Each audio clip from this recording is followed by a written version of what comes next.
Ringkasan meditasi Alkitab pelajaran keempat dengan judul Bangsa-Bangsa, bagian pertama.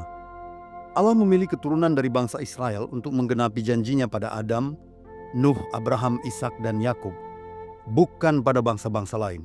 Mengapa? Karena kasih karunia Allah, bukan karena kebaikan bangsa Israel. Dan janji apa? Janji kelahiran seorang pembebas, Mesias sebutannya. Janji ini sifatnya sepihak, tidak seperti janji-janji manapun yang biasanya mengikat klausul dua atau lebih pihak yang sedang berjanji. Ada hak dan kewajiban timbal balik dari masing-masing pihak.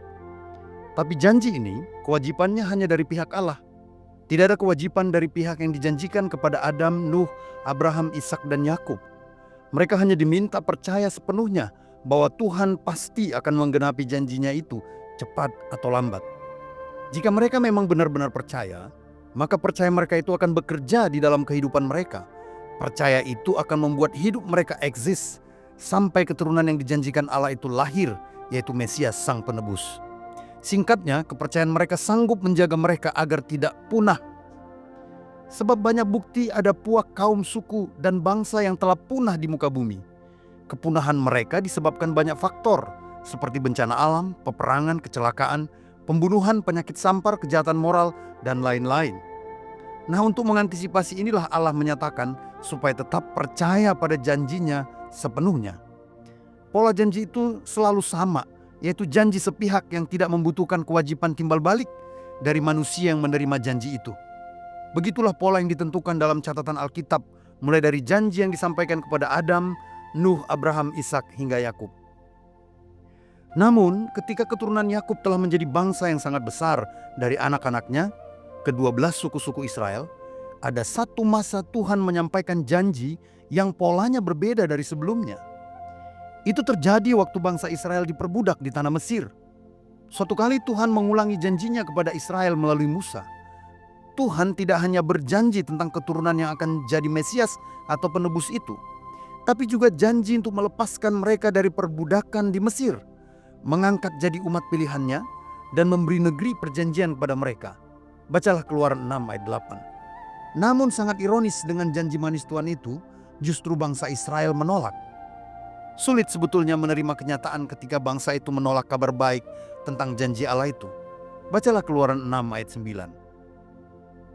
Penyebab bangsa Israel menolak adalah karena mereka bekerja keras terus-menerus tanpa jeda untuk beribadah secara pribadi maupun secara komuni atau jamaah. Dan juga karena mereka bekerja untuk hasil yang tidak pernah mereka nikmati sendiri, melainkan dinikmati oleh bangsa Mesir, khususnya oleh penguasa keji Firaun. Mereka bekerja untuk hanya sekedar bisa makan dan minum. Mental mereka terbentuk oleh kebiasaan hukum yang mengikat, yaitu jika mereka tidak bekerja, maka mereka tidak bisa makan dan minum. Mereka melakukan yang baik hanya karena perintah, dan tidak melakukan yang jahat hanya karena larangan. Mereka terbiasa dengan prinsip jika mereka baik dan patuh, maka akan diberi upah. Tapi jika mereka jahat dan membangkang, maka mereka akan dihukum. Kondisi mental mereka benar-benar seperti seorang budak ketika Musa menyampaikan janji-janji Allah itu. Tak heran mereka menolaknya. Allah tahu semua faktor penyebab semua itu. Maka Allah mengubah pola janjinya sesuai dengan alam pikir dan karakter mereka. 3 bulan kemudian setelah keluar dari tanah perbudakan Mesir itu, Allah kembali menawarkan janjinya kepada bangsa Israel melalui Musa. Bacalah Keluaran 19 ayat 1-6. Kali kedua ini Allah membuat perjanjian itu terikat oleh kewajiban kedua belah pihak, yaitu antara dirinya dengan bangsa Israel. Bacalah Keluaran 19 ayat 1-6. Allah akan melakukan semua bagiannya, dan bangsa Israel juga harus melakukan bagian mereka. Maka perjanjian ini ditulis di dalam 2 loh batu. Itulah ke-10 hukum, berikut dengan ketetapan dan ketentuannya. Bangsa Israel itu harus dengan mutlak dan detil melakukan semua perintah, larangan, ketetapan dan ketentuan seperti yang tertulis pada janji itu. Inilah yang sama sekali tidak ada pada janji-janji sebelumnya, seperti yang diberikan Allah kepada Adam, Nuh, Abraham, Ishak, dan Yakub. Janji yang diberikan Allah pada mereka hanya disambut dengan iman. Mereka hanya diminta untuk tetap percaya. Tapi untuk bangsa Israel yang baru keluar dari perbudakan di Mesir ini, mereka terikat klausul dan kewajiban untuk melakukan segala yang tertulis dalam perjanjian itu dengan terperinci. Tujuan dari semua ini adalah agar bangsa ini tetap eksis hidup untuk melahirkan keturunan Sang Penebus, Mesias yang dijanjikan Allah. Tuhan tahu karena kedegilan dan tegar tengkuk bangsa Israel, maka kebinasaan dan kepunahan sangat mungkin terjadi atas bangsa itu. Maka harus dengan perjanjian yang demikianlah orang Israel dituntun kepada rencana itu.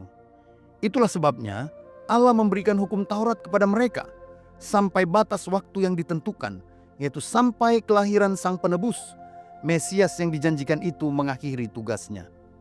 Mereka harus berbeda dengan bangsa-bangsa yang telah musnah dan punah oleh kejahatannya. Untuk sementara waktu, mereka mendapat hak prerogatif yang berbeda dari bangsa-bangsa lain. Ya, sementara waktu. Mengapa demikian? Untuk memahami semua ini lebih luas dan lebih dalam, mari nikmati podcast Meditasi Alkitab pada hari Kamis depan bersama Pendeta Manuntun Hutasoid dan Bapak Yoni Prasetya Tomo. Haleluya, Tuhan memberkati.